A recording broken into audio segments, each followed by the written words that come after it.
다 같이 성경을 들고 일어서시기 바랍니다. 오전 예배에 첫 번째 시간에 제가 말씀드린 그 말씀 다시 한번 제가 봉독해 드리겠습니다. 디모데후서 3장 16절과 17절 말씀입니다. 모든 성경은 하나님의 감동으로 된 것으로 교훈과 책망과 바르게 함과 의로 교육하기에 유익하니 이는 하나님의 사람으로 온전하게 하며 모든 선한 일을 행할 능력을 갖추게 하려 함이라. 아멘.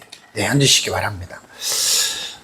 지난 시간에는 제가 목사님은 개혁교회의 정통 교리를 설교하고 계십니까? 라고 하는 그 제목을 가지고 한 시간 강의를 했습니다.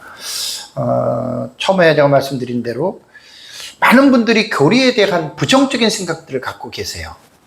교리는 사람이 만든 거니까 또 교단마다 다를 수 있죠. 그러니까 이제 부정적인 생각을 가지고 교리가 뭔 필요하냐 이렇게까지 얘기를 하거든요. 높아심에서 말씀을 드리면 그런 분들은 제가 첫 번째 시간 강의를 지식이 없어서 그래요. 솔직한 얘기. 초대교회의 교리사를 이제 연구를 하다 보면 개혁교회는 디펜스 오펜스거든요.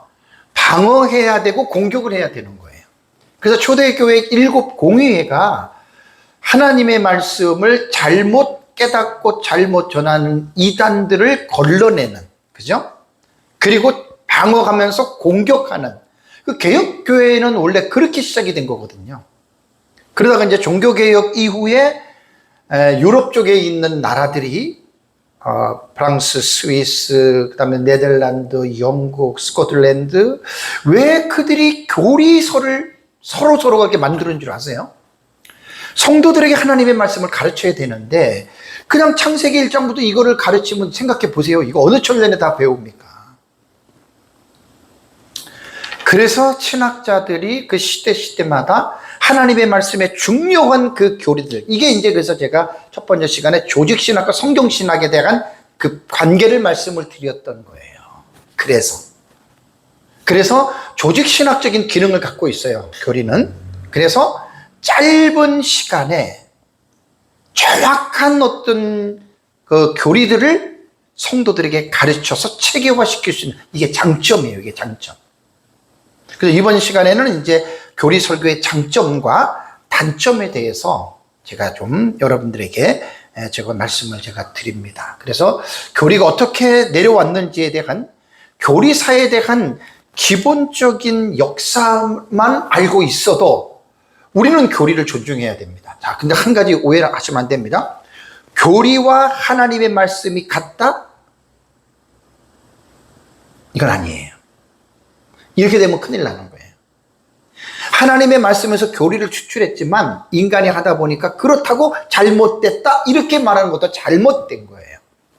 그러나 우리는 하나님의 말씀에 대한 권위를 우리는 성경 이외에 다른 데다가 성경과 같은 권위를 부여하면 안 됩니다. 로마 카톨릭은 교황이 신의 대리자라고 하는, 그래서 교황이 하는 말이 곧 성경이다라고 하는 성경의 권위를 교황의 입에다가 이퀄을 뒀잖아요. 아니에요. 아무리 훌륭한 신학자 칼빈이라 하더라도 우리는 칼빈이 성경의 절대적인 권위는 아닙니다. 이렇게 되면 사람을 숭배하는 그런 잘못을 저지르기 때문에 그런 것은 아니다. 그래서 저는 이제 목회자들의 강의를 한 17년 사역을 하면서 이번에 정말 제가 이 강의는 정말 제가 모든 목사님들에게 제가 부탁드리고 싶어요. 교리를 정리해서 성도들에게 체계적으로 가르치십시오. 사실 아까도 말씀드린 대로요, 정말 후하게 줘야, 한국 교회에게 후하게 줘야 2%도 안 된다니까요. 안 돼요. 그러니까 너무나 내 마음이 아픈 게 뭐냐면, 이렇게 우리의 선대들의 개혁신학을 가지고 하나님의 말씀을 붙잡고 목숨까지 걸면서 하나님의 말씀을 보존했던 그 시대에 우리의 선진들이 교리를 그렇게 가르쳤는데, 지금은 이 시대 한국교회 안에서 목회자들이 교리에 대한 무용론, 교리에 대한 어떤 불인식 때문에 오늘날 여러분 한국교회가 이렇게 나락으로 간 거예요. 이렇게 생각하시면 틀린 말이 아닙니다. 뭐 교회가 부흥하고 뭐 교회가 개혁되어져야 되고 다시 한번 부흥의 불길이 일어난다. 그 대부분 은사주의자들이 기도하면 성령이 나타나서 이렇게 한다고만 얘기를 하는데 나는 그거 아멘 소리가 안 나옵니다. 그 허황된 거예요. 허황된 거예요. 저라고 왜 세계교회 부흥사를 제가 왜 모르겠습니까? 진정한 부흥은 하나님의 말씀이 기초가 되고 기반이 되어져야 되는 거예요. 말씀 없이 막 감정이나 막 이런데 막 저기 빠져가지고 그거 여러분 아니에요. 그런 건 진정한 기독교가 아닙니다, 여러분.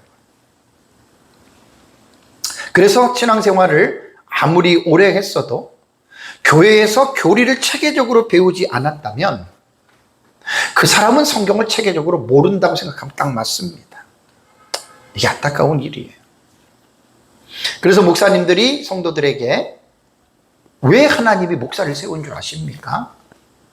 성도들의 복을 빌어주는 무당으로 세운 게 아니에요. 목사는 하나님의 계시의 말씀인 성경을 성도들에게 잘 가르치라고 목사를 세워준 거예요. 그래서 목사가 할 수 있는 가장 큰 권위는 강단입니다. 강단의 권위입니다. 목사에게서 가장 중요한 자리, 제일 복된 자리는 지난달에도 말했지만 정치의 자리도 아니고 성공의 자리도 아니고 목사에게 있어서 최고로 존귀한 목사만이 할 수 있는 최고의 그 자리가 뭐냐? 설교의 자리예요. 강단이에요. 그래서 설교는 아무렇게나 하는 게 아닙니다. 아무렇게나 하는 게 아닙니다. 뭐 하나님이 내게 말씀하셔가지고 뭐 내가 성경 있다가 깨달아가지고 뭐 자기 감정을 자기 경험을 그걸 전하는 게 설교가 아니에요. 여러분 이거 제발 착각들 하지 마세요. 하나님의 말씀을 해석해 주는 것이 설교다. 명심하셔야 됩니다. 제가 지금 주의 설교를 붙들고 창세기를 계속 가고 있는데 하나님의 왜 내가 어려운 주의 설교를 어려워도 계속 가냐면 하나님의 말씀의 본래의 의미를 좀 정확하게 제가 전하기 위해서 주의 설교를 하는 거예요. 근데 되게 힘들어요. 어려워요. 그래서 목사님들이 설교 시간에도 교리에 대한 말씀을 가르치십시오. 신앙 고백서, 신조들 이런 거 있잖아요. 그죠? 이런 것들을 체계적으로 여러분들이 가르치시면 성도들이 짧은 시간에 이제 이런 부분들이 있는데 이게 바로 교리 교육의 장점입니다. 이게. 그래서 교리 교육의 장점에서는 교리는 각 시대마다 진리가 공격을 받아요. 쉽게 말하면 이단과 사이비들이 나와가지고 성경을 읽어놓고 엉뚱한 이야기를 한단 말이에요. 그래서 교리를 올바르게 배운 사람들은 신앙이 체계화가 되는 거예요. 그 교리 공부를 많이 하면. 체계화가 돼가지고 잘못된 말을 하는 사람들을 배척할 수가 있어요. 이단에 속한 사람은 한두 번 훈계한 후에 멀리하라 그랬죠. 잘못된 사상을 갖고 있는 사람하고 자꾸만 얘기하면 안 돼요. 왜냐하면 나도 어떨 때는 그 사람에게 물들 수가 있습니다. 그래서 교리 교육의 장점은 첫 번째는 뭐냐면 하나님의 말씀에 객관적 지식을 배울 수가 있어요. 이미 이거는 공적인 공동체에서 이미 확인된 거예요. 뭐 칼빈의 뭐 스위스 제네바라는 뭐 이러한 거하고 하이델베르그라든가 뭐 소이르분다 웨스트민스터 같은 경우는 이미 교회의 공적인 그 공동체에서 이미 확인을 했고 공증을 받았고 시대에 지금까지 수백 년의 역사를 500년을 넘게 내려오는 기간 동안에 다 지금 개혁신학을 추구하는 사람들에게는 그 교리서가 옳다라고 고백을 하는 공동 인증을 받은 책입니다. 그렇기 때문에 성경을 그렇게 배우면 객관적인 지식을 가질 수가 있는 거예요. 제가 신비주의를 강력하게 제가 질타하는 것 중에 하나가 뭐냐면 주관적인 경험이거든요. 자기만 깨달은 경험, 자기만 체험한 것. 여러분 이거는 말 그대로 위험합니다. 하나님, 물론 신앙이라고 하는 것 자체는 개인의 주관적으로 우리에게 신앙이 들어오기는 하지만 그 주관적으로 받았던 신앙을 객관적인 하나님의 말씀인 교리에 비춰보지 않으면 그 주관이 잘못된 것들이 의외로 많습니다. 왜 신비주의자들이 위험한 줄 아십니까? 자꾸만 경험과 체험에 빠져가지고 못 헤어나와요. 여러분, 은사사역에서 기도하면 병 다 고친다 그러죠? 거짓말 하지 말라 그러세요. 사기치는 거예요. 바울도 엘리사도 병을 고쳤죠. 바울과 엘리사가 어떻게 죽은 줄 아세요? 바울은 순교지만 바울도 병이 걸렸고 엘리사 병 들어서 죽었습니다.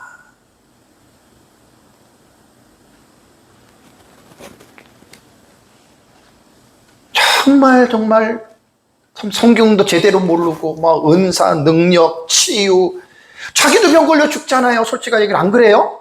네? 그럼 자기 말이 맞아요, 틀려요? 틀린 거잖아. 그러니까 모두를 다 고쳐주는 게 아니에요. 네? 하나님이 고칠 자를 고쳐주는 거예요. 바울은 자기에게 있는 병이 3번이나 떠나기를 기도했지만 그것이 하나님의 은혜로 준 병이었고 사단의 가시잖아요. 그게 하나님이 섭리 가운데 은혜로 준 거예요. 너 기도해도 내가 안 고쳐줘, 그거예요. 그런데 바울이 기도하면 다른 사람 병을 고쳐줬어요.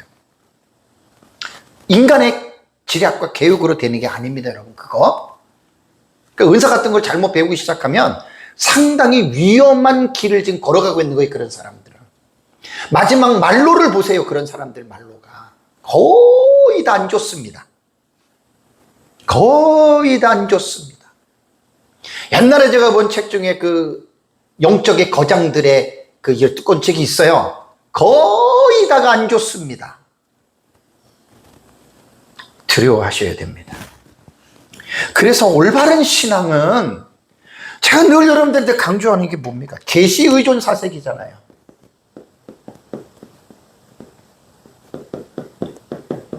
신학적으로 너무 멋있는 말입니다.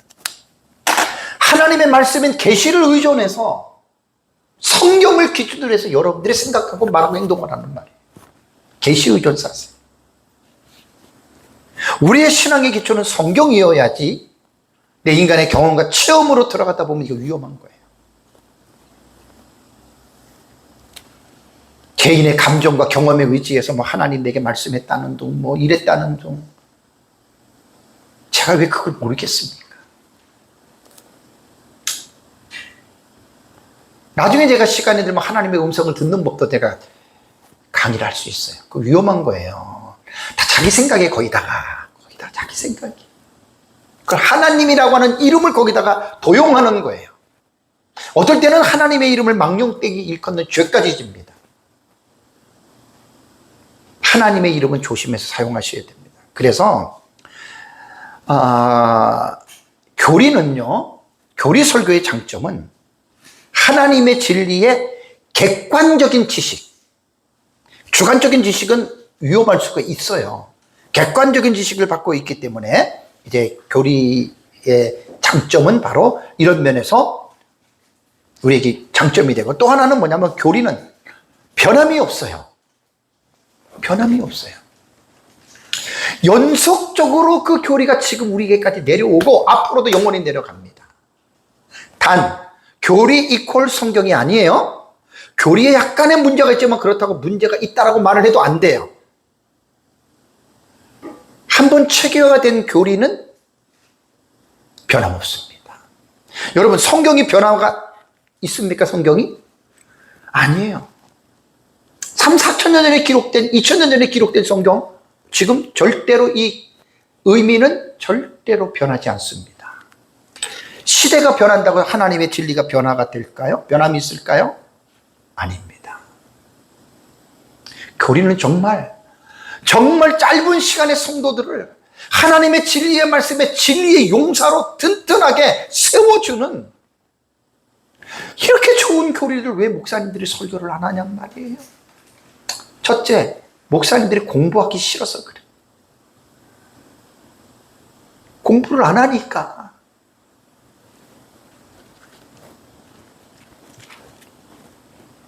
변함없이 연속적으로 내려오는 거예요. 그러니까 이 교리의 뿌리를 보면 뭐 스위스 신조라든가 네덜란드 신조라든가 뭐 하이델베르그 그게 뭐 1500, 600년 이렇게 했어도 그 말씀의 뿌리는요, 사도들의 교훈부터 나오는 거예요. 성경에 뿌리를 두고 나오는 거예요. 그래서 우리는 교리가 우리에게 얼마나 중요한지에 대한 이 부분을 생각하고, 세 번째는 뭐냐면 교리는요, 잘못된 사상을 분별할 수 있습니다. 딱 나옵니다. 그래서 교리서를 보고 가르쳐 분들만 알고 안 가르쳐 준 목사님들은, 안 본 분들은 몰라요. 그 교리를 아주 사람이 만든 거 그 하찮게 보는데 그게 정말 가슴이 아픈 일이에요. 정말 그 목사님은 책도 안 본 분이야. 그리고 무슨 목회를 합니까? 그렇게 사람이 모인다고 뭘 여러분 자랑하겠습니까? 그렇게 한다면, 그렇게 하고도 사람이 모인다면 뭘 그게 자랑할 일입니까? 거의 말씀을 잘못 가르치는 분들입니다. 그런 분들은. 교리를 제대로 배운 사람들은 잘못된 사상이 딱 분별이 돼요. 신천지 30만이 넘었잖아요. 누군 줄 아세요? 교회 다녔던 사람들이 간 거예요. 거기다가. 이만희 설교 들어보세요. 신천지 교리 한번 여러분 들어보세요. 정상적인 사람이 그 교리를 받아들일 수 있나요? 근데 거기 빠져가지고 내가 30년, 40년, 50년 장로교를 다녔는데 신천지 와서 새로운 맛을 봤다. 아이고, 참 어느 교회를 다녔는지, 도대체 어떤 목사에게 교육을 받았는지. 30만이 넘었잖아요, 신천지가. 교회가 뭡니까? 여러분, 교회의 기능이 뭡니까? 교회의 기능이. 모여서 예배드리고 헌금 내고 목사가 복 빌어주고 복 받고, 그게 교회입니까? 교회는 구원받은 성도들이 하나님 앞에 가서 매 시간마다 성령의 감동으로 기록해 놓은 하나님의 말씀을 공부하는 거예요. 설교가 공부하는 거예요, 하나님의 말씀을. 하나님의 말씀을 듣고 그 말씀이 영의 양식이 돼서 그 말씀을 듣고 여러분들의 자신을 살펴보고, 그 말씀이 내 신앙의 기준이 되고 그 말씀이 내 삶의 기준이 되어서 오늘도 수요일이든 금요일이든 새벽이든 목사님 말씀 들어서 그 말씀을 듣고 돌아가서 여러분들은 그 말씀이 여러분들을 흥분시키고 그 말씀이 여러분들의 삶을 이끌어가야 되는데, 교회가 과연 이 기능을 올바르게 하냐는 거예요, 제 말은. 올바른 설교만이 그 기능을 발휘할 수가 있어요. 성경을 읽어놓고 쓸데없는 얘기를 하는데 무슨 성도가 은혜를 받겠냐고요. 오히려 예배 시간이 더 혼란스럽지. 설교자 판단만 하고, 목사님 왜 설교를 저렇게 하지? 그런 설교들이 되게 많아요. 왜? 설교자가 성경을 별로 깊이 안 보거든. 그래서 교리의 교육을 제대로 받은 사람들은 절대로 이단과 입에 안 넘어갑니다. 두 번째, 단점입니다. 단점. 이렇게 좋은데 왜 교리 교육이, 설교가 왜 안 좋을까? 이게 사실 이번 시간에 설교의 중요한 부분이에요. 대부분 교리 교육은 딱딱하다 그러잖아요. 그죠? 딱딱하다. 뭐 은혜가 없다. 여러분, 이거 틀린 말이에요. 교리가 왜 딱딱해요? 교리가 왜 그래요? 뜨거운 거예요, 교리가. 저는 교리 설교 같은 거 할 때 되게 뜨거워요. 근데 자랑이 아니에요. 아니, 하나님의 말씀을 전하는데 딱딱해요? 냉랭해요? 이거 교리가 뭔지 몰라서 그래요. 이게 바로 교리 교육의 단점입니다. 교리는 형식적으로는 구조를 딱 가지고 있어요. 이게 이제 교리 설교의 약점, 취약점이 바로 이거예요. 왜냐하면 하나님의 말씀을 일단은 이론적으로 정리해 놓은 명제잖아요. 그죠? 정리해 놓은 명제이기 때문에 사실은 그게 다가 아니에요. 여러분, 아무리 좋은 책이라고 책 자체가 무슨 능력을 발휘하나요? 그 책을 보고 읽고 이해하고 살아야지 그 책이 능력이 나타나죠. 교리 교육의 단점은 뭐냐면 이러한 기본적인 것들을 내포하고 있어요. 그래서 교리 교육의 단점 첫 번째는 지성주의로에 빠지는 것을 주의해야 됩니다. 교리는 하나님의 말씀을 문장으로 정리해서 가르치잖아요. 그죠? 하나님의 절대 주권, 하나님의 작정, 예정 이렇게 가르쳐요. 말로 설명이 되잖아요. 그죠? 그럼 성도들이 그 말을 듣고 이해는 되는데 교리 교육은 거기서 끝나면 안 돼요. 그 문장 속에 담겨져 있는 의미가 내 삶의 무게까지 따라가 줘야 돼요.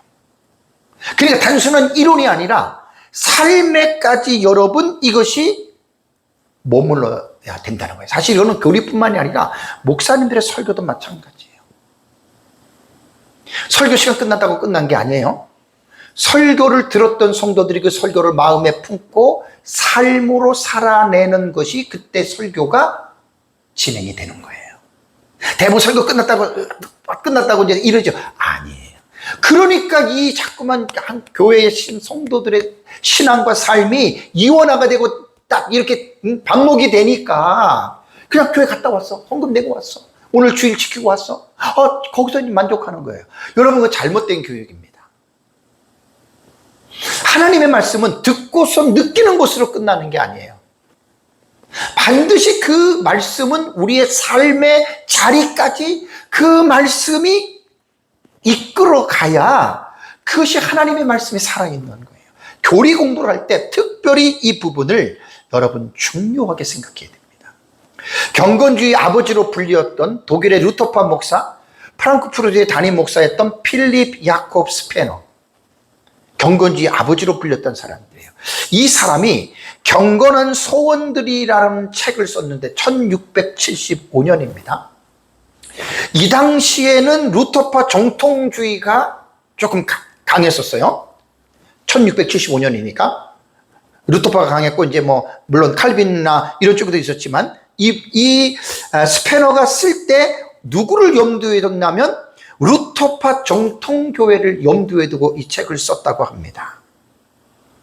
스페너는 뭐라고 얘기를 했냐면 교회는 교리적으로는 완벽한 정통인데 그 교리가 신자의 삶을 변화시키지 못하고 있다. 이것이 그 유명한 죽은 정통이다. 이렇게 스페너가 말을 했습니다. 그러면 이것이 17세기에 스페너가 본 그 시대만 그럴까요? 오늘은 어때요? 오늘도 똑같잖아요. 우리에게는 올바른 교리라고 하는 정통이 있어요. 정통, 완벽한 교리가 있고 우리는 공부들도 많이 했고 우리는 이런 것들을 신앙생활을 통해서 우리는 이런 부분들을 가지고 있어요.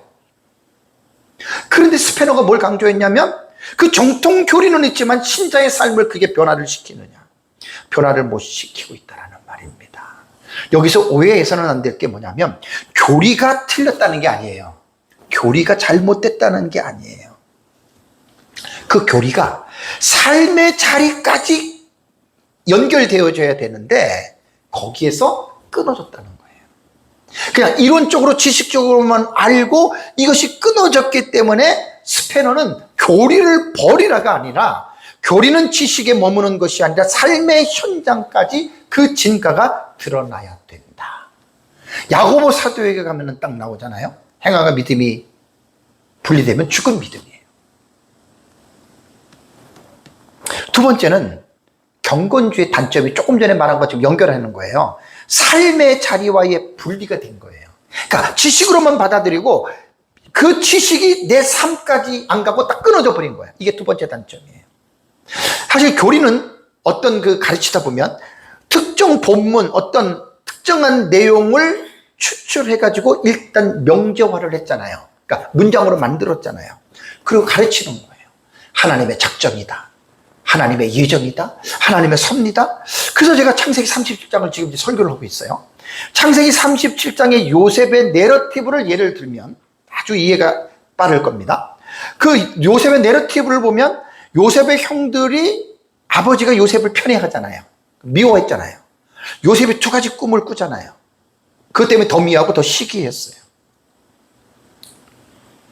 그러고 나서 요셉을 죽이려고 하고 이번 주에 제 설교였어요. 요셉을 팔아버리잖아요. 자, 이런 것들을 볼 때 이게 스토리예요. 내러티브란 말이에요. 그러면 그 이야기를 읽으면서 우리가 되게 사실 어려운 부분이거든요. 여기에 교리가 기준을 잡아줘야 돼요.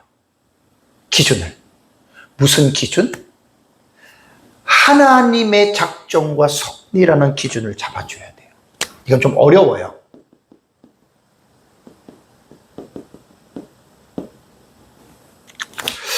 왜 제가 이 말씀을 드리냐면 시편 105편을 보면 시편 저자가 뭐라고 얘기를 하냐면 하나님께서 한 사람을 앞서서 애굽에 보냈는데 종으로 보냈다.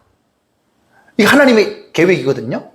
근데 그 계획이 이 세상에서 나타나는 현상을 섭리라 그래요. 그러니까 작정은 영원 전에 하나님이 세운 계획이고 섭리는 그 계획이 이 세상의 시간과 역사 세계 속에서 그것이 이루어지는 거예요. 쉽게 말하면 풀어지는 거예요.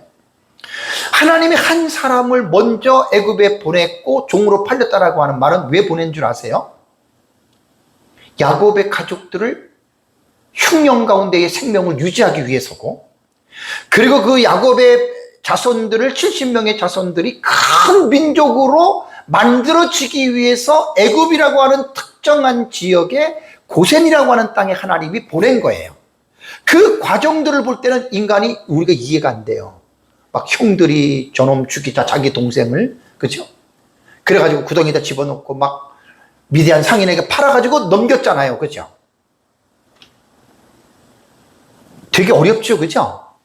이게 작정과 섭리 속에서 그것을 성도들에게 가르쳐 줘야 돼요.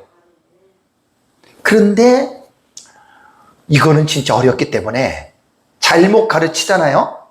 오히려 성도들에게 의욕만 증폭돼요. 그래서 교리 설교의 이 문제를 제가 해결하는 대안점에서 제가 이제 성경신학과 연결해서 제가 마지막에 말씀을 드릴게요.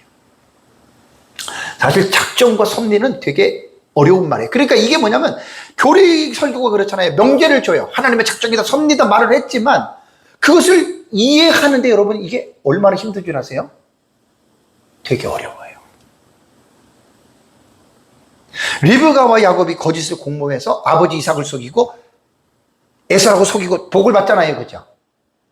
그럼 하나님이 그러면 자기의 뜻을 이루기 위해서 거짓말을 시켰나요? 그렇게 말하면 하나님이 죄의 조성자가 되잖아요. 그거 아니거든요. 그래서 어려워요, 교리가. 그래서 목사님들이 교리 설교는 그냥 하는 게 아니에요. 쉽게 말하면 뒤에 말씀드리겠지만 어떻게 보면 교리는 조직신학 뼈대라고 생각하면 돼요. 근데 그 뼈대를 말을 하는 건 좋은데 뭐가 반드시 뒷받침이 되어줘야 되냐면 성경신학적인 성경에 대한 깊은 이해를 가지고 있어야 돼요. 그래야지만이 이 뼈대에 대한 내용을 성경의 깊은 지식을 통해서 이야기할 때 그 교리는 차갑고 냉랭한 것이 아니라 어떻게 해요? 뜨거운 거예요. 저는 교리 설교할 때 내 마음이 되게 뜨거워요. 그러니까 그 교리라고 하는 명제가 틀린 게 아니거든요. 맞는 거거든요. 근데 그것이 성경신학적인 입장에서 성경을 깊이 있게 터치를 해야 되는데 설교자들이 요 지식이 없으면 터치를 못해. 그냥 작정이야, 예정이야, 섭리야. 하나님이 그렇게 했어. 성도들 그 설교 들으면요 아니 듣는만 못하다니까요. 그럼 집안을 생각한다고요. 하나님이 그럼 자기의 뜻을 이루기 위해서 엄마하고 야곱하고 거짓말 해가지고 아버지 속이고 그러면 그렇게 복을 받게 했어? 그렇게 생각한 사람은 하나님을 어떻게 생각하겠어요? 에이 하나님은 안 좋네 이렇게 생각할 거 아니야. 그게 아니라니까요. 그래서 교리 설교는요 부탁합니다. 함부로 하는 게 아니에요. 잘 연구를 하고 뼈대만 전하지 마시고 그 하나의 주제를 설명하기 위해서 성경 전체를 끌고 오셔야 돼요. 이게 이제 성경 신학적인 지식입니다. 그래서 교리 설교하시는 목사님들 설교를 딱 들어보면 참 제일 안타까운 게 바로 그거예요. 본인은 뜨거워가지고 막 교리를 외치고 작정이고 예정이고 섭리고 하나님 얘기를 하는데 입장을 바꿔놓고 성도들 입장에서 들어보면 딱딱한 거예요. 그 착한 거예요. 목사님이 이해를 할 수 없는 그런 말을 자꾸만 얘기를 해. 그러니까 성도들이 그런 설교를 듣고 싶어 하겠어요? 듣기 싫은 거예요. 목사는 막 뜨거워가지고 얘기를 하는데. 그래서 그거는 대안에서 제가 뒤에 말씀드릴 그거예요. 성경에 대한 설교자가 깊은 이해가 있어야 돼요. 그래서 아까도 말씀드린 한국교회 목사님들 조직신앙은 거의 다 어느 정도 갖고 있거든요. 조직신학적으로는 이제 설교는 문제는 없는데 성경신학이 되게 약해요. 조직신학의 도움을 받아서 성경을 깊이 있게 연구하지 않으면 거의 다가 성경을 주관주의, 자기 맘대로 읽고 해석하기 시작합니다. 그게 이제 신비주의자들 다 그렇게 성경을 끌고 가는 거예요. 제가 다시 말씀을 드리면요. 여러분, 성경은 어려운 책입니다. 정말로 어렵습니다. 제가 20년 몇 년 동안 지금 성경만 연구를 하는 거죠. 목회보다는 성경만 연구하는 사람이에요. 하면 할수록 정말 어려워요.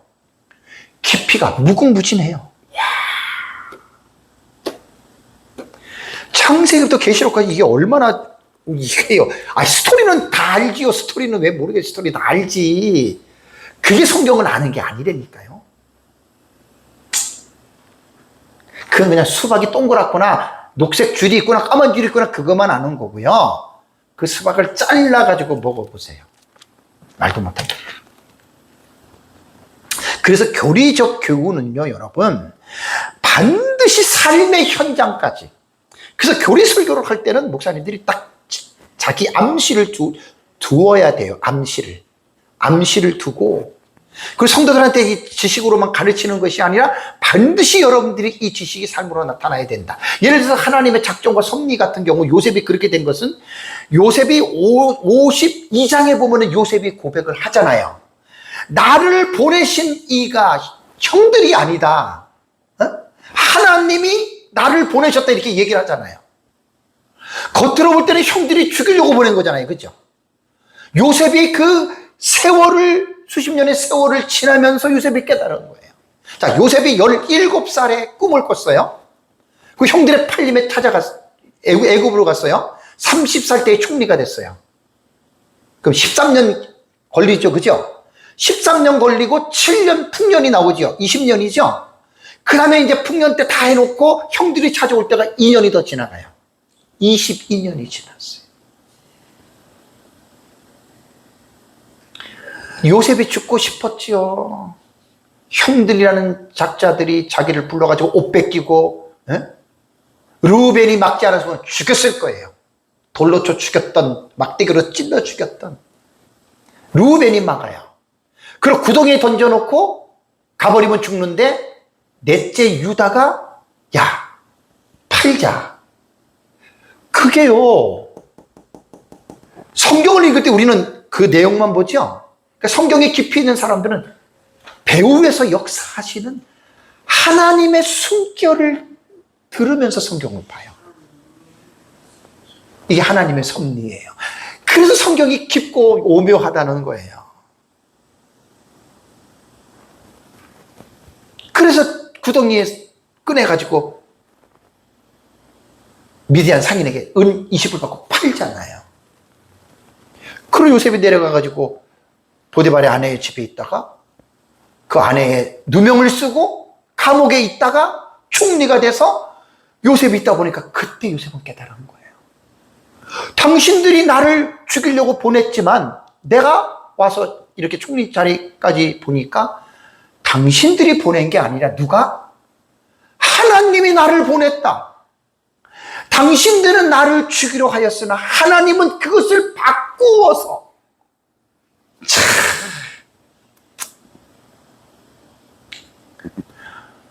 달고 묘한 그 말씀, 생명의 말씀은 뭐예요? 그 다음에 귀한 그 말씀 진실로 생명의 말씀은. 여러분, 성경이 얼마나 달고 오묘한지 몰라요. 그러니까 이런 것들을 우리가 섭리만 그냥 딱 명제만 말을 하면 성도들은 이해를 못해요. 이러한 명제를 하나님이 섭리를 이렇게 하셔서 결국 요셉을 그것을 깨닫고 나를 보낸 이는 당신이 아니라 하나님이 보내셨다.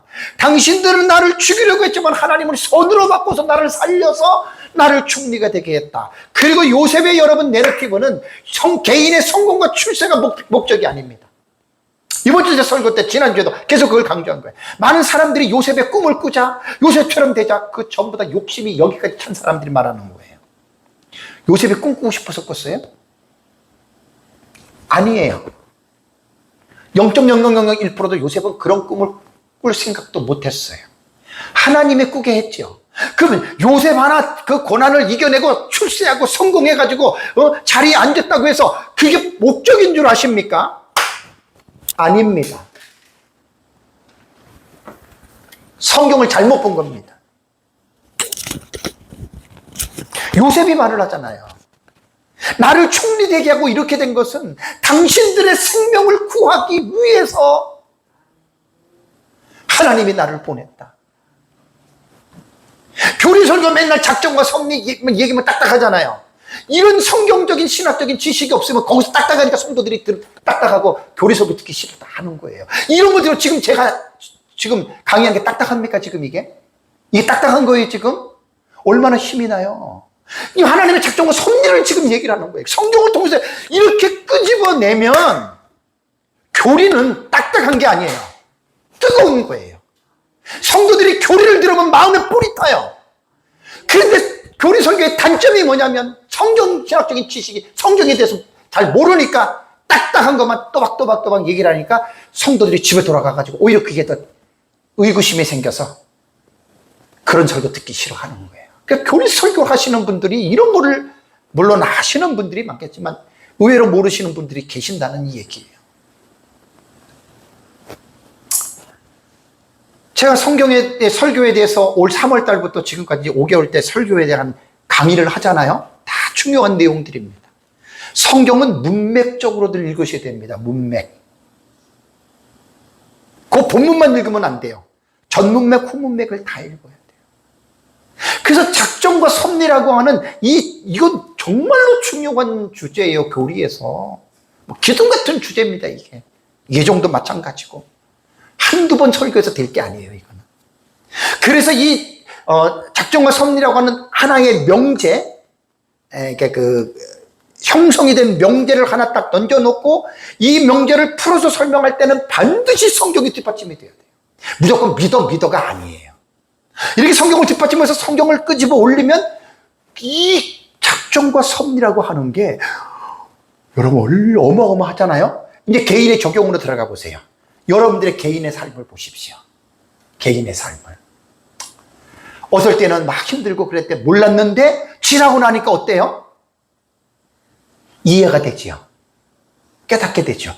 그때는 죽고 싶었는데 그 일을 지나고 나니까 하나님이 나에게 이렇게 하려고. 그게 프로비던스 오브 갓이에요. 요셉의 경우가 그렇잖아요. 여러분 요셉의 경우가. 네?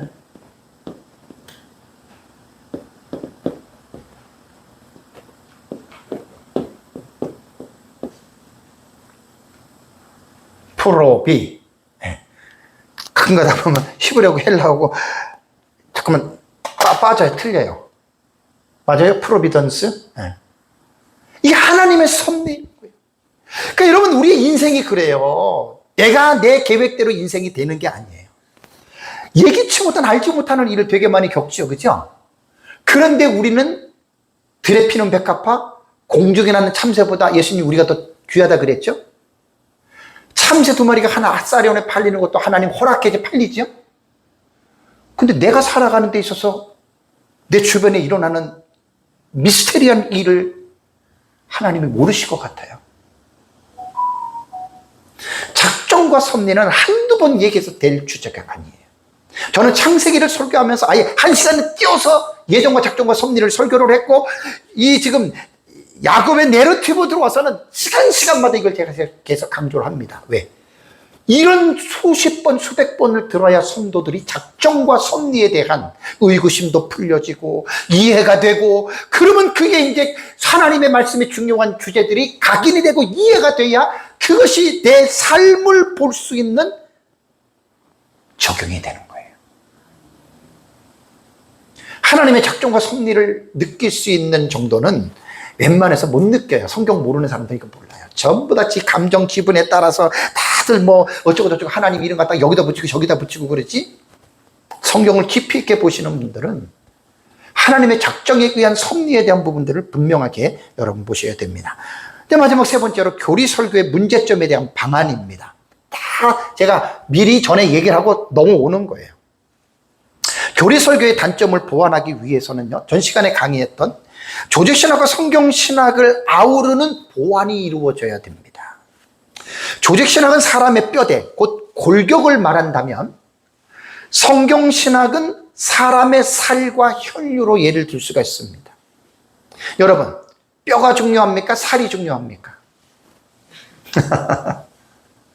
다 중요하죠? 다 중요한 거예요. 교리 설교의 단점은 앞에서 말씀드린 대로 도출된 명제라 그래요. 작정이다, 섭리다, 예정이다, 도출된 명제예요. 이 도출된 명제가 교리적인 틀로 볼 때는 분명해요. 하나님의 섭리, 작정 분명한데, 이것을 뒷받침하고 이것을 풀어가고 설명하는 데에는 성경적인 컨텐츠가 필요해요. 내용이 필요해요.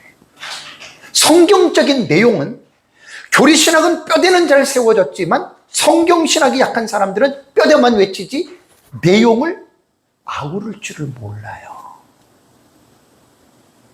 그래서 성경을 조직신학의 틀 속에서 계속해서 성도들과 목회자들은 창세기부터 성경신학적인 관점에서 계속 읽어 나가셔야 돼요.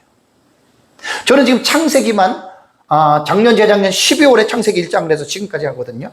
이제 올해 말이나 내년 초까지 창세기만 거의 2년을 제가 설교를 하고 주의 설교로 공부를 하면서 하는 건데, 엄청난 내용입니다. 지금 공부를 하는 거예요, 저도. 그래서 이제 그렇게 성경을 깊이 있게 공부를 하다 보니까 이제 성경들이 연결이 깊게 되는 거예요.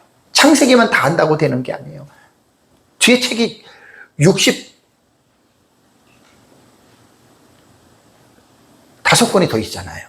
66권에서 창세기 말고 65권이 더 있죠. 그래서 교리 설교의 단점을 보완하려면 딱딱한 교리만 소리 지르지 말고, 그 교리를 추출되어진 명제를, 도출된 명제를 성경을 가지고 와서 해석해 주라는 얘기예요. 이게 실력입니다. 그러니까 성경을 모르고 맨날 작정만 외치고 예정만 외치면 성도들요 되게 혼란에 빠집니다. 그러니까 교리 설교하시는 분들이 이거를 알아야 돼요. 물론 아는 분들이 많겠지만 그 중에 모르고 그냥 나는 교리 설교 되게 잘하는, 대단한 착각입니다. 그렇게 하면 안 돼요. 성경은 조직신학으로만 성경을 논하는 게 아니거든요. 성경신학의 깊이가 있어야 돼요. 저는 이번에 저희 교회에서 지금 창세기 주의 설교를 하면서 창세기 25장부터 야곱의 내러티브가 나와요. 이삭의 톨로드 문단 속에 야곱의 내러티브가 함께 나가요. 그냥 하나님의 작정과 섭리가 그냥 25장부터 지금까지 보면 말을 안 할 수가 없을 정도로. 근데 성경에는 그 말이 안 나와요. 하나님이 이렇게 했다 그런 말이 하나도 안 나와. 나는 성경을 보면 그게 자꾸만 그게, 그래서 나는 이제 전에 설교할 때 그 얘기를 한 적이 있어요. 성경을 보다 보면 문장 속에는 나타나 있지 않지만 하나님의 살아있는 숨소리를 들어야 된다. 되게 멋있는 표현이죠. 그죠? 진짜예요. 하나님이 이렇게 했다라는 말은 없는데 보면 그 속에서 하나님이 하셨다라고 하는 숨결 소리가 들리는, 되게 영적으로 신비해요. 그러니까 성경은 말할 수 없는 깊은 하나님의 진리입니다. 무조건 성경을 본다고 성경을 아느냐? 여러분, 그 틀린 말입니다. 성경을 이해할 수 있는 지식들을 동반해서 성경을 읽으시기를 바랍니다. 많은 사람들이 무조건 성경만 읽으면 은혜를 받는다 그러는데 그 대단한 착각입니다. 아니에요. 성경을 이해하기 필요한 지식들, 예를 들면 원문 같은 거 기본이에요. 신학적인 책들 기본입니다. 그런 것들을 근거로 해서 성경을 읽으면 훨씬 더 정확하고 올바르고 깊이 있게 우리가 성경을 볼 수 있다라고 하는 말입니다.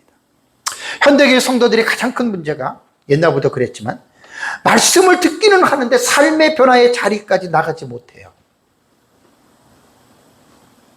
이거를 결국 설교자가 설교 잘한다고 되는 건 아닌데, 어쨌든 성도들에게 설교를 하면서 가르치면서 이런 부분들을 자꾸만 삶의 자리로 나아갈 수 있도록. 그래서 제가 3월 달에 설교의 강의를 시작한 게 왜 했습니까? 그때 들어보셔서 알잖아요.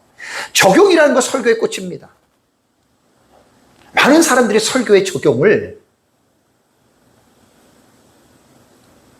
개혁신학자들이 말한 적용이 뭔지 아시죠?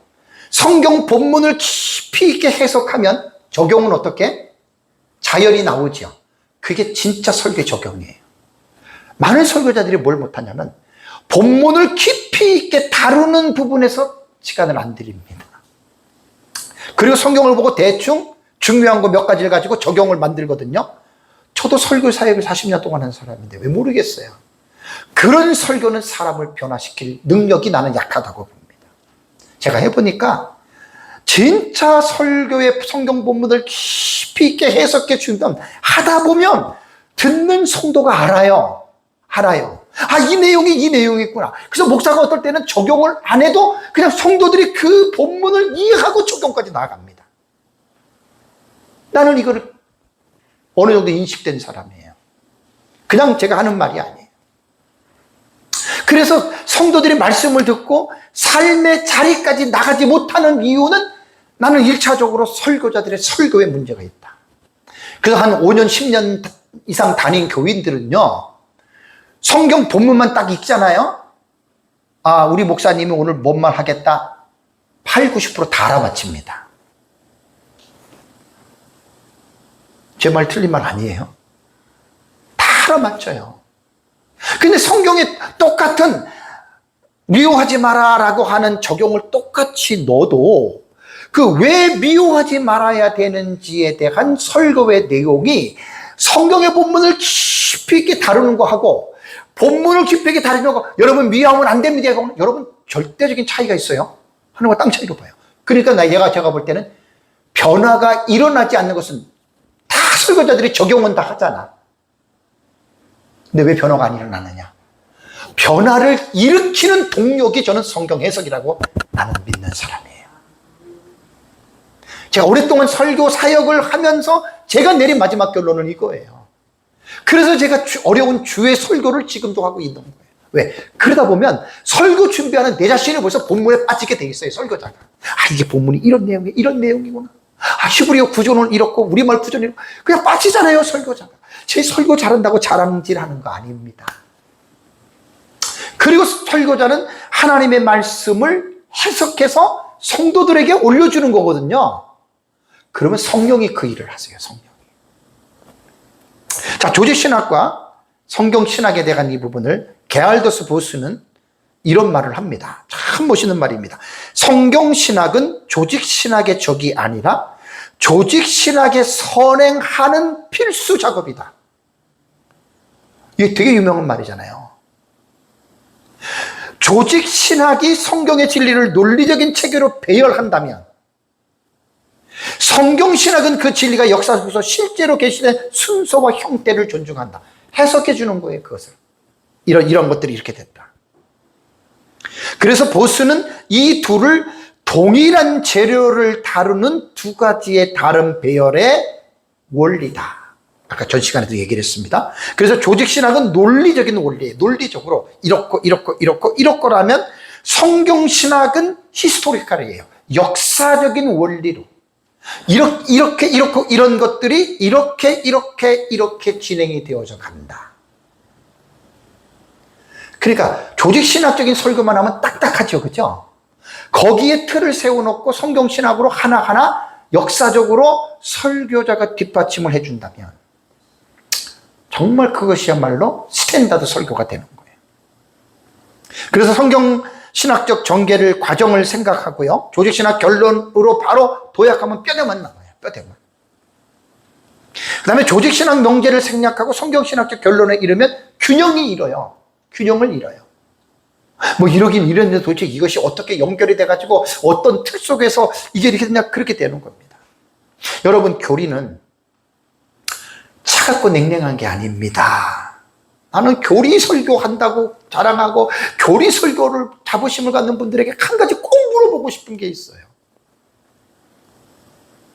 목사님이 교리 설교할 때 정말로 뜨겁게 소리만 지른다고 뜨거운 게 아니에요, 여러분. 소리만 지른다고 뜨거운 게 아니라고요. 그 말씀을 풀어갈 때 그 말씀이 전개되는 과정에 설교자 속에서 뜨거움으로 움직이는 그 뜨거움을 말하는 거지, 소리만 크게 지른다고 여러분 그게 뜨거운 게 아니에요.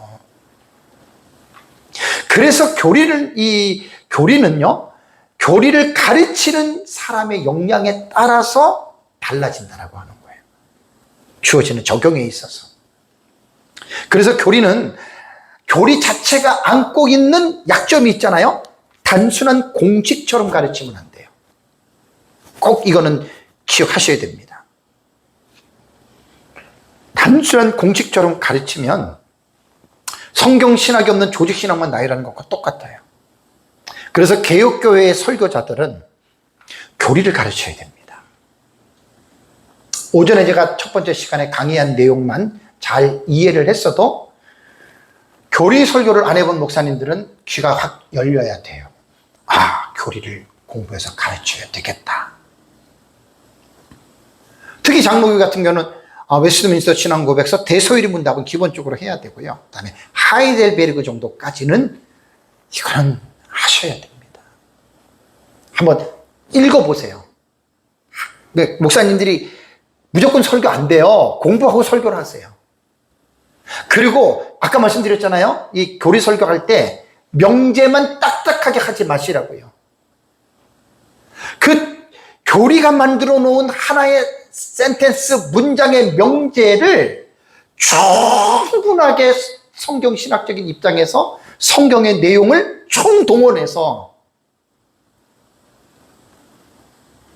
사람의 제일 된 목적이 무엇입니까? 하나님을 영원하게 하고 그를 영원토록 즐거워하는 것이다. 이게 명제잖아요. 그럼 그렇게 한다고 성도들이 알아듣나요? 하나님을 영원하게 하는 게 뭐고 그를 영원토록 즐거워하는 게 뭐고, 그래서 소요리 문답 1문에는 그게 다 나와 있어요. 그게 다. 그래서 목사님들이 공부를 하셔야 돼요. 그거를 공부를 하고 항상 설교 때에는 그냥 정리해서 하는 게 아니라 설교를 준비할 때 목사님들의 마음이 뜨거워야 돼요. 소요리 문답 1문을 읽을 때 목사님이 먼저 은혜를 받으면 그건 진짜 성도들 은혜 받아요. 요걸 가지고 내 성도들은 이렇게 해야 되겠다? 냉랭하다? 그럼 똑같이 성도들이 냉랭하게 됩니다. 저는 제가 설교를 준비할 때마다 이 설교자만 받는 특권이에요.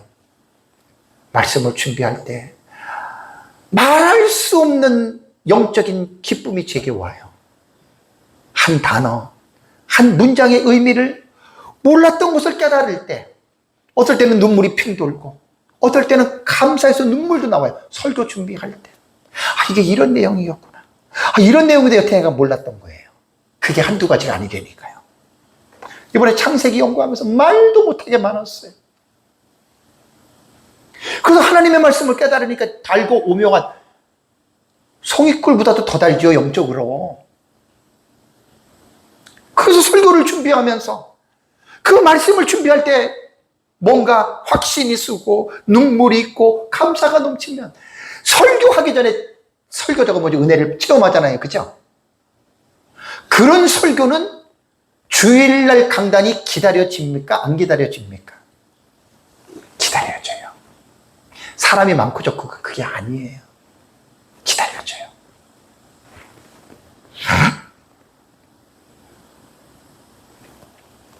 그래서 교리 설교는 교리가 무엇인지에 대해서 제 첫 번째 시간에 강의를 잘 이해하시고 뭐 쓸데없는 설교들 할 필요 없어요. 솔직하게 그러면 성경 읽어놓고 그거 정말 여러분 그거 진짜 정말 시간 낭비입니다. 그런 설교들이 얼마나 많은 줄 아십니까?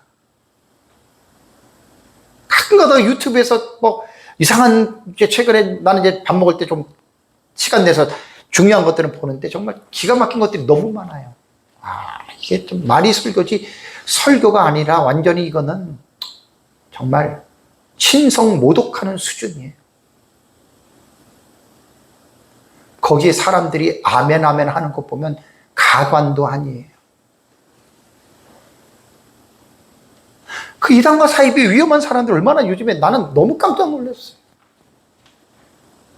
유튜브에 나오는 것들 보면 너무너무 내 마음이 아파요. 너도 나도 다 유튜브를 하니까.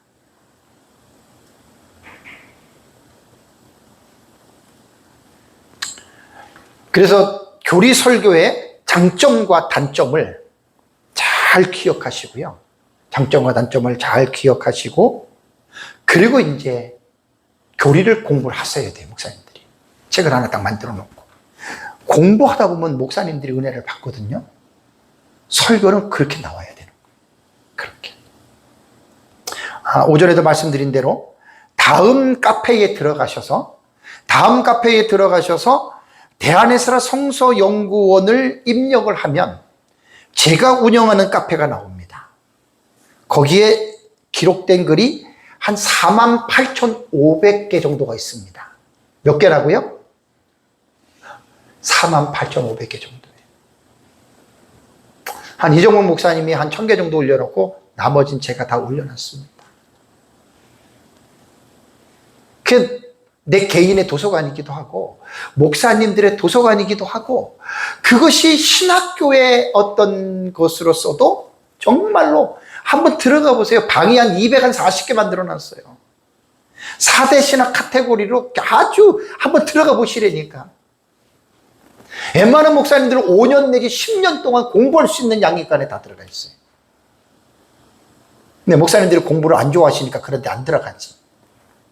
하나 주제 같은 거 들어가면 정말 몇 년을 공부해도 다 못할 정도의 어마어마한 양이 여러분 들어가 있습니다. 그래서 저희 카페에 들어가시면 그 왼쪽 바를 쭉 내려가시면 거기에 신조와 신앙, 그 개혁교회 신조가 나옵니다. 개혁교회 신조. 거기에 17개의 방들이 딱 돼 있어요. 개혁교회 신조에 17개. 그 제가 아까 말한 거 뭐 개혁교회 신조를 해봤자 뭐 10개밖에 더 했어요? 나머지 거기 다 있다고요. 거기에 들어가서 이제 글들을 보시면 사실 책 안 사도 돼요, 책. 그 내용들 다 있어요. 해설 써고 뭐고 많이들 제가 집어넣어 놨습니다. 그래서 이제 처음 오시는 분들은 이제 가입을 해야 모든 글들을 볼 수 있기 때문에 간단하게 가입을 하시고 보시면 충분히 되고, 마지막 여러분들에게 정리하고 싶은 거는 뭐냐면 교리가 지성주의, 지식으로 가르치게 되면 전하는 사람도 냉랭하고 듣는 사람도 마찬가지입니다. 오히려 이해가 안 되는 교리 같은 경우는 더 혼란을 부추기게 되고, 또 그러한 혼란 자체가 오히려 교리 설교에 대한 부정적인 영향을 미친다고 하는 것을 여러분들이 꼭 기억을 하셔야 됩니다. 그래서 뭐 교리뿐만 아니라 모든 설교는 삶의 자리까지 나가도록 설교자는 푸싱을 해야 됩니다. 근데 푸싱을 하되 제가 3월달부터 설교에 대한 그 강의를 할 때 가장 중요한 게 적용은 설교자가 만들어낸다고 성도들이 다 적용하는 거 아니에요. 그 착각에 빠지지 마세요. 틀에 박힌 적용은 성도들 별로 변화되지 않습니다. 본문을 깊이 있게 해석하고 깊이 있게 본문을 다루는 가운데에 성도들도 말 안 해도 이게 적용이 이거구나 할 정도의 설교자들이 본문을 설교를 하면 반드시 성도들의 삶이 변합니다. 나는 그거를 깨달은 겁니다. 그래서 올 3월달부터 내가 설교에 대한, 나는 설교학을 전공한 사람은 아니더라도 이거를 지금 계속 강의를 하고 있는 거예요. 정말 저는 안타깝습니다. 기계적인 적용들 다 알아요. 사람들 그거 다 알아요. 그러니까 그런 설교는 변화가 안 돼요. 솔직한 얘기로. 정말 힘들어요. 근데 설교자가 성경의 본문을 지금 세 번째 이번 시간 얘기를 하잖아요. 중요해서 그래요. 성경의 본문을 깊이 있게 다루면 성도들에게 이렇게 살라고 말을 안 해도 성령이 그 하나님의 말씀을 통해서 성도의 삶의 자리까지 변화시켜 줄 줄 믿으시기 바랍니다. 그래서 설교자가 설교는 그냥 하는 게 아니라 성경을 해석해 주는 입장에서 성경을 깊이 있게 잘 연구해서 또 하나님의 말씀을 통해서 성도들에게 뜻을 잘 드러내시기를 주님의 이름으로 축복합니다. 네, 제가 기도하고 이번 시간 마치겠습니다.